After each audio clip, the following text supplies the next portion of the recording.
Eu até, quando desemboquei nesse processo, nem tinha imaginado inicialmente entrar efetivamente na política, né? Então eu me formei em engenharia, em administração de empresas, trabalhei sempre na iniciativa privada, pretendia trabalhar na engenharia, mas o mercado estava ruim na época que eu me formei, acabei indo trabalhar num banco, no Citibank, entrei como trainee e desenvolvi uma carreira lá dentro. Fui gerente, depois fui para uma outra instituição no final de 3 anos, sempre gostei de desafios.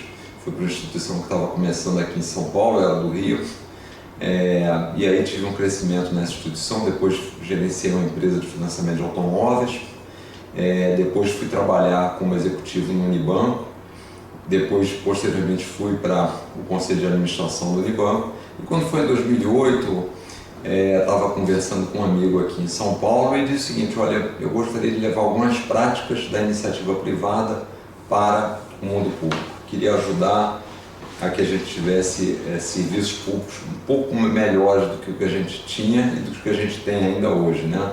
Dentro do pressuposto que a gente já paga uma carga tributária muito elevada e os serviços públicos são muito ruins.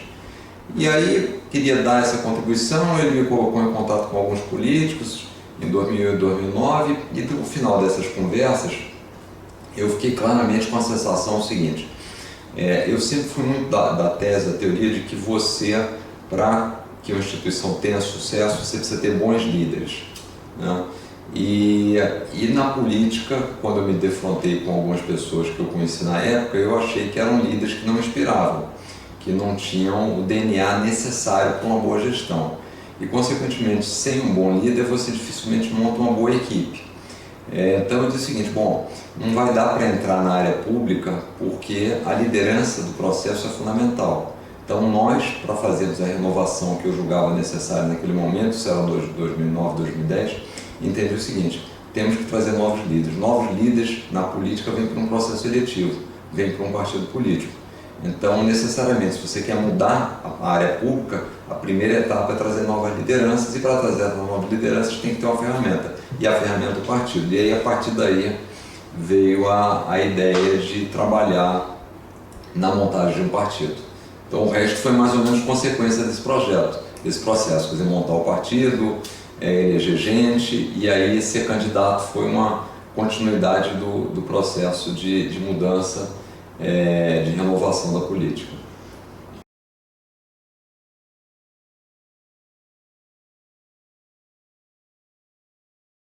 A base foi basicamente, inicialmente, pessoas, eram membros da sociedade civil, pessoas próximas, colegas, amigos, que tinham uma característica em comum, eu diria apenas: estavam todos insatisfeitos com a gestão política. Não tinha, no primeiro momento, nenhuma grande outra identificação que não essa, a insatisfação com o quadro político e um desejo de fazer alguma coisa, de contribuir para a mudança.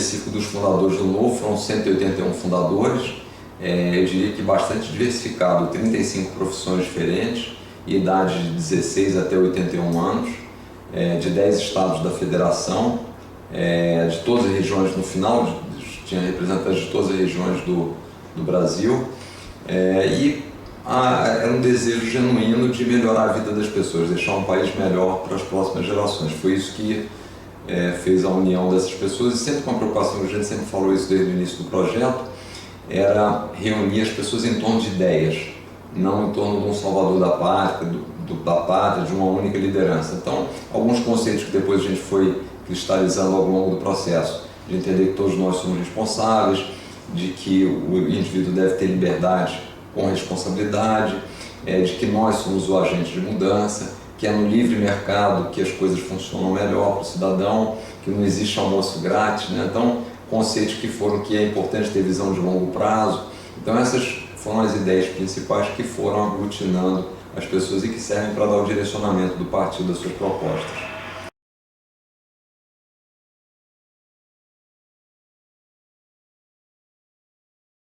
O principal mensagem que a gente gosta de passar é o seguinte: no Brasil, ao longo do tempo, nos últimos anos especialmente, o nosso entendimento é que a busca da solução tem sido sempre através da transferência da responsabilidade.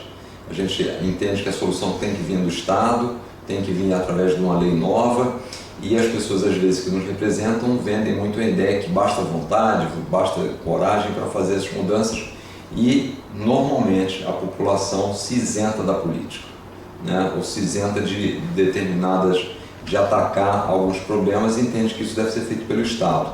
Eu até brinco que acho que na medida em que as pessoas perderam a sua liberdade, elas em contrapartida, ao invés de buscarem a liberdade de volta, transferiram a responsabilidade. Então, o principal ponto tem sido o seguinte: olha, cada um de nós é responsável. Se a gente está desconfortável com alguma coisa, não vamos transferir a mudança integralmente para a área pública. Tem que ser a atuação de cada um.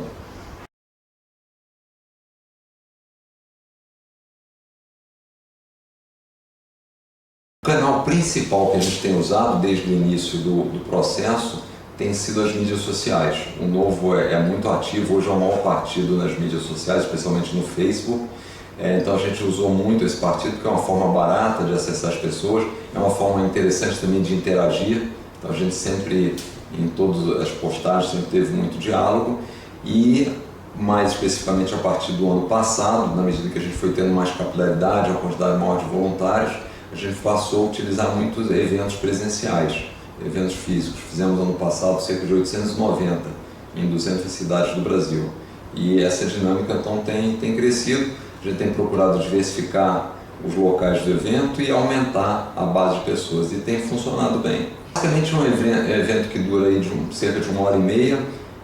Normalmente é um evento de apresentação das ideias do Novo, dos princípios, do que a gente já fez, dos candidatos que foram eleitos, o que eles estão fazendo, dos desafios para 2018, e isso são cerca de 40 a 45 minutos, e depois mais 30 a 40 minutos de perguntas, de interação com a plateia. Normalmente a gente procura fazer, são eventos normalmente gratuitos para o público que está participando, e aí tentamos pegar ou em faculdade ou em algum lugar que a gente consiga agrupar as pessoas, públicos variando aí de 300, 200 até 800 pessoas, 1000 pessoas. Esse final de semana, por exemplo, fizemos um no Rio, esse foi maior, porque era um encontro meio que estadual, mas tinham cerca de 800 pessoas no sábado lá que assistiram uma série de palestras sobre alguns assuntos diversos. No caso específico teve meio ambiente, empreendedorismo, e depois uma parte sobre o partido também.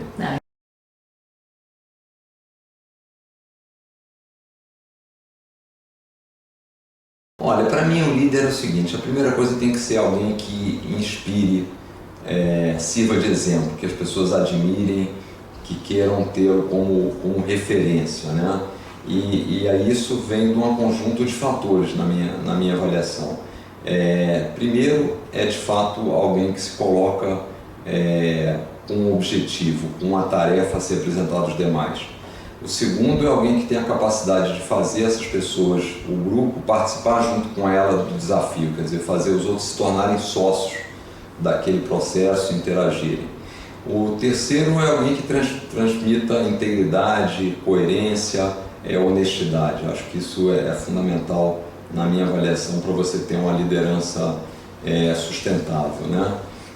Eu acho que eu diria que são os aspectos principais, né? Realmente ter a capacidade de aglutinar pessoas em torno de um projeto comum e passar para elas um senso de reconhecimento e um senso também, eu diria, da capacidade de entrega. Eu entendo que as pessoas também buscam no líder alguém que mostre sucesso, que seja capaz de entregar, mas sempre com a participação do grupo. Então eu até gosto de diferenciar um pouco a questão do líder da chefia, né? O líder, para mim, é um chefe natural, sem precisar ser imposto.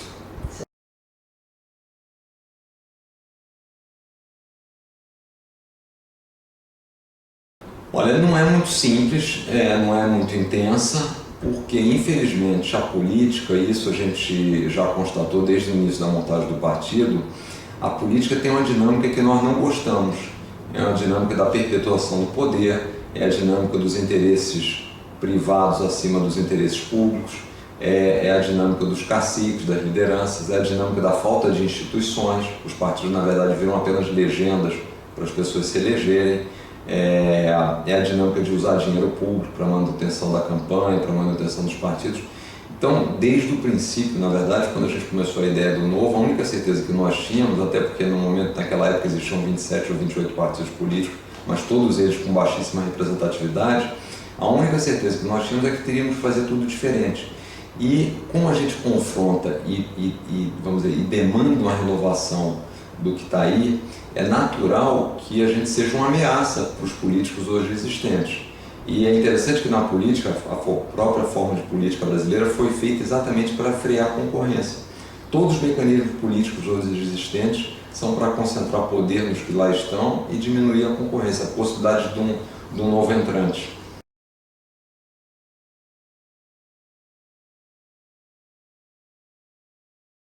É um processo educacional junto à população, mostrando o seguinte, que quem está lá foi eleito por nós, não caiu do céu. E se os resultados estão ruins, porque essas pessoas não entregam e estão usando a máquina pública a seu favor, os responsáveis e culpados somos nós, que ou por escolhas erradas ou por omissão, e aí depende, porque cada um tem um peso diferente, tem uma capacidade de influenciar diferente, na medida em que a gente reconhece esse diagnóstico, a solução fica um pouco mais fácil, que é entender que nós temos que participar e nós temos que fazer as influências corretas. Então, assim, o papel do Novo é muito dizer o seguinte, nós montamos um partido que é uma ferramenta. A mudança virá com a participação das pessoas. Se as pessoas forem demandar a mesma coisa, que é mais um salvador da pátria, para brigar com esse status quo que está aí, não irá funcionar, porque eles vão se perpetuar, porque nessa sistemática eles são mais eficientes.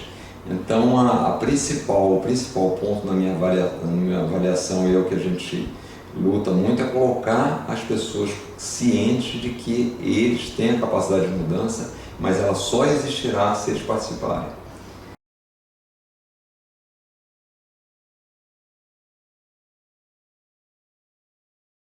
A diferença é grande, porque o Novo, na verdade, ele já fez essa etapa de um movimento de renovação. Mas para o ciclo ser completo, para você ser efetivo na mudança, você precisa ter instituição. É inerente a uma democracia. E essa instituição é o partido político.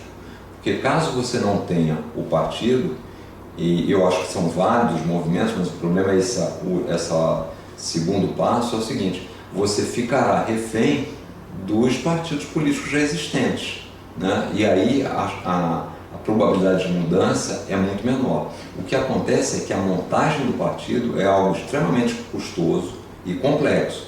Então, os movimentos deram o primeiro passo, mas pararam no primeiro. O interessante, o razoável e o bom era que eles tivessem a condição de dar o segundo passo, que é se estruturarem politicamente para fazer de fato a renovação, porque senão você vai ficar tendo que usar alguma legenda para fazer essa mudança e aí você começa limitando a sua atuação, né? Então, a grande diferença do Novo para esses partidos é que o Novo começou como um movimento, juntou membros da sociedade civil, mas a gente trabalhou aí, foram 5 anos de trabalho para a montagem, o que diz muito também sobre o projeto, que é a visão de longo prazo.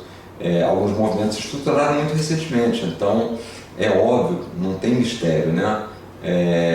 Os retornos são muito ligados ao tempo de investimento que você teve. Então, investimentos menores, com custo menor, o retorno será um pouco menor, é natural.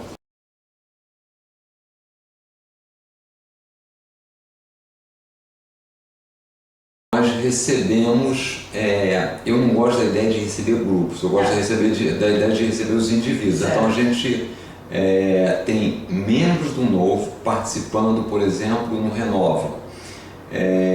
Tivemos o candidato nosso ao governo de São Paulo, foi originariamente fundador do Vem Pra Rua. A nossa vereadora aqui de São Paulo, a Janaína, também tinha vindo do Vem Pra Rua. O vereador lá de Porto Alegre teve uma rápida passagem no MBL lá em Porto Alegre. Então, assim, nós estamos de portas abertas para aquelas pessoas que compartilham as mesmas ideias, os mesmos princípios do Novo. Então, não temos nenhuma restrição, pelo contrário.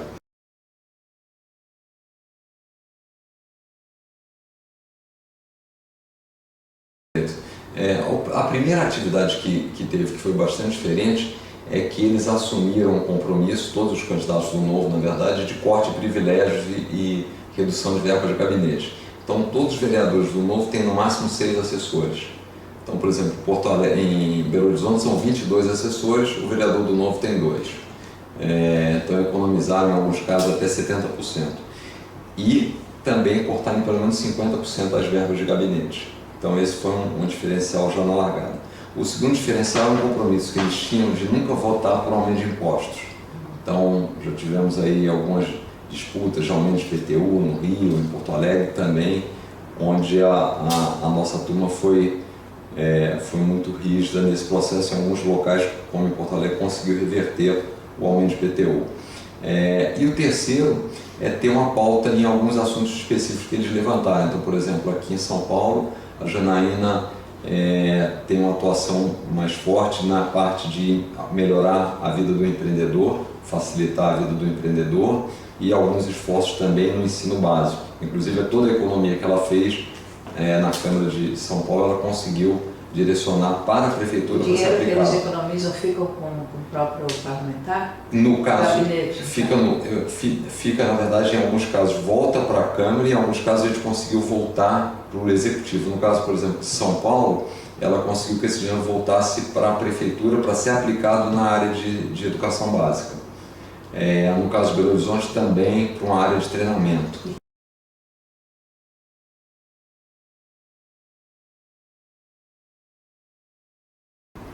Olha, é sempre uma relação boa. Agora, a mídia muitas vezes tem um questionamento muito grande em quem entra na política, né?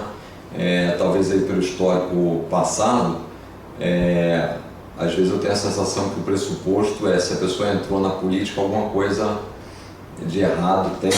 O nível de questionamento me parece superior do que deveria ser. E é certamente superior quando ela trata com pessoas de outras profissões, o que eu acho ruim, particularmente, porque isso acaba inibindo as pessoas de se exporem na política.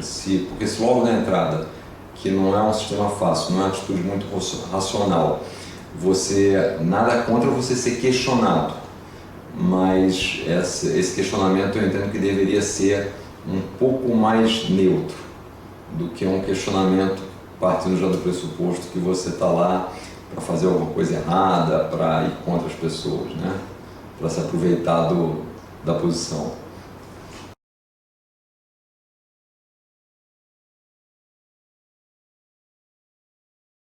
Eu acho que tem 2 ou 3 grandes diferenças, né? A primeira, diferentemente dos outros candidatos, eu tive a maior parte do tempo, aliás, a totalidade do tempo, para ser mais preciso, pagando os impostos, quer dizer, apostando em alguém que pudesse na área pública fazer a diferença. Infelizmente, nos últimos anos isso não aconteceu. O segundo ponto é que no Novo a gente prega muito a devolução de poder para o cidadão.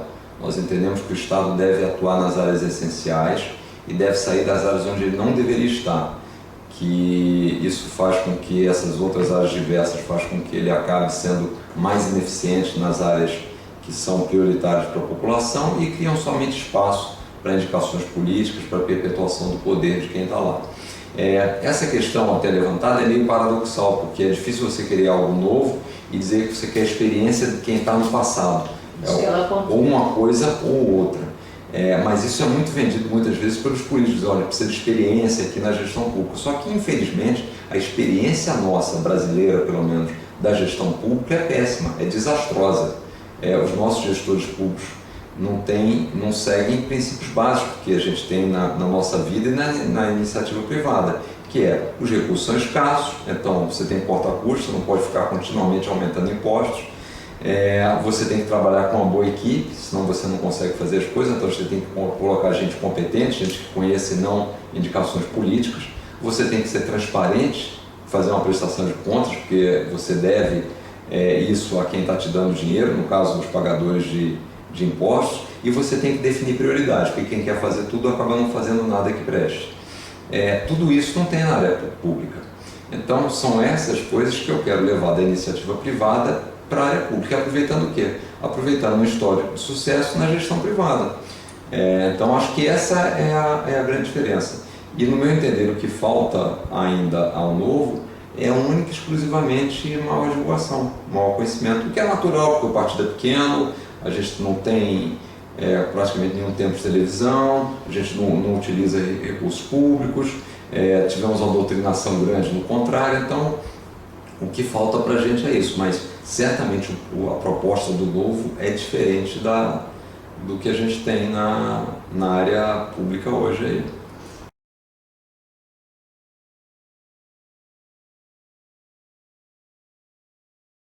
A grande dificuldade é que o ambiente é muito hostil para você vir para a política. Qualquer empresário que queira vir para a política, eu tive esse exemplo, eu sempre fui executivo do mercado financeiro, na medida em que eu resolvi, até para dar uma contribuição, sair candidato, em vez de ser executivo do mercado financeiro, eu passei a ser chamado de banqueiro, porque a mídia entende que banqueiro, como os bancos cobram taxa de juros alta, é uma coisa que depõe contra a pessoa, apesar de que o seu caráter não é formado pelo lugar que você trabalha, mas sim pelos princípios e valores que você tem. Então, eu entendo que existe, apesar da mídia, por exemplo, advogar que tem essa demanda por gente nova, a própria mídia fecha as portas para gente nova. Então, alguém que está num negócio, que está numa empresa, que tem a sua qualidade de vida, o que levaria essa pessoa a abrir mão da sua tranquilidade, se expor para ir para a área pública? Nada. A não ser que você tenha realmente um interesse específico, não tenha capacidade de ter uma vida na iniciativa privada e esteja disposto a fazer coisas que são erradas, e aí sim vai ter um certo benefício. Fora isso, as pessoas, ao pararem para pensar se vão ou não para a política, a gente viu vários casos recentes, acabam desistindo de ir. Isso é muito ruim, porque a gente fecha o ciclo político para os mesmos. Então a renovação que tem não é nem dos sobrenomes, é só dos nomes. E você tem o Renan Calheiros, o filho do Renan Calheiros, Jade Barbalho, o filho do Jade Barbalho, a família Sarney, e por aí vai. Então, assim, esse movimento de valorizar quem vai para a política tem que partir da sociedade. Se a gente não fizer esse movimento, nós estaremos condenados a ficarmos com essa velha política e, consequentemente, condenando o país a ser um país pobre, com alto nível de desemprego, com as pessoas na pobreza, e essa é a realidade que a gente tem hoje, né? Então vai ser muito importante que decisão, que conscientização ocorrerá em 2018. Eu gostaria que a mídia estivesse mais presente nesse processo, mas não está, com raríssimas exceções.